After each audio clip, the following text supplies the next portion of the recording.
Hi, Assalamualaikum and good day for everyone. Today, I would like to present about introduction of engine for the 4-stroke engine. Okey, sebelum saya menerangkan macam mana enjin 4-stroke ini berfungsi, jadi saya akan listkan dahulu struktur ataupun komponen-komponen yang terlibat dalam 4-stroke engine ini, iaitu antaranya adalah camshaft, cam intake valve, combustion chamber, cylinder block, connecting rod, crankshaft, spark plug, exhaust valve dan juga piston. Okey, bagi enjin 4 stroke ini, iaitu enjin 4 lejang, terdapat 4 stroke dan iaitu 4 lejang. Lejang yang pertama adalah lejang masukan, intake stroke. Yang kedua adalah lejang mampatan, compression stroke. Yang ketiga adalah lejang kuasa, power stroke. Dan juga yang terakhir adalah lejang exhaust, iaitu exhaust stroke. Sebelum saya terangkan apa yang berlaku pada keempat-empat lejang ni, saya akan tekankan apa yang perlu kita lihat, iaitu ada 4 perkara pada inlet valve, outlet valve, crankshaft rotation dan juga piston movement.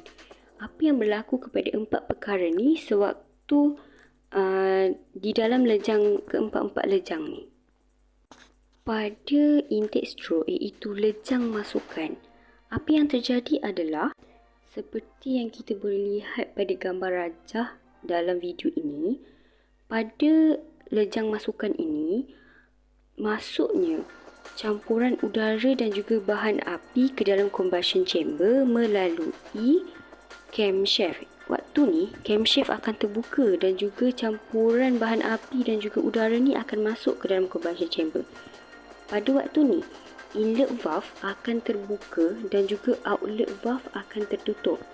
Pada waktu ni juga crankshaft rotation berlaku berpusing sebanyak 180 darjah dan juga piston akan bergerak daripada TDC, itu top dead center, ataupun titik takat teratas, dia akan bergerak ke bawah, iaitu kepada BDC, bottom dead center.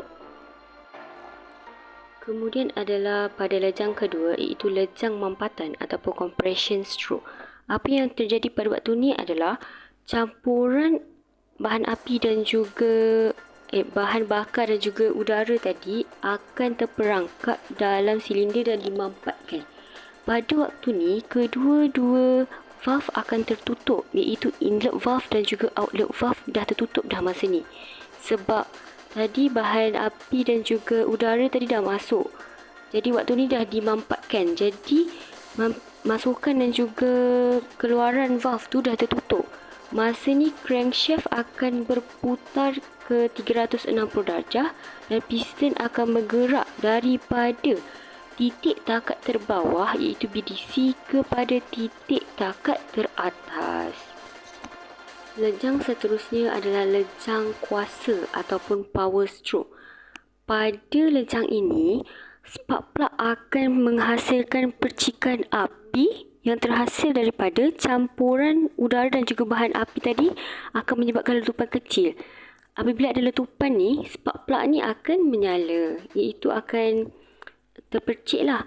Okey, pada waktu ni, inlet valve dan juga outlet valve masih lagi tertutup dan crankshaft dah berputar kepada 540 darjah dan juga piston kita dah bergerak daripada titik takat teratas diturun kepada titik takat terbawah.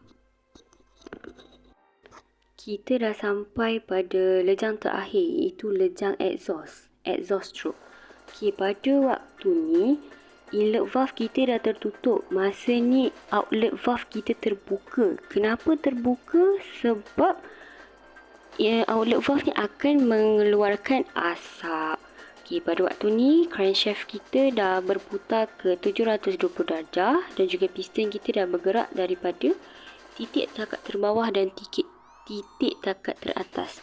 Pada waktu ni lengkaplah satu kitaran enjin.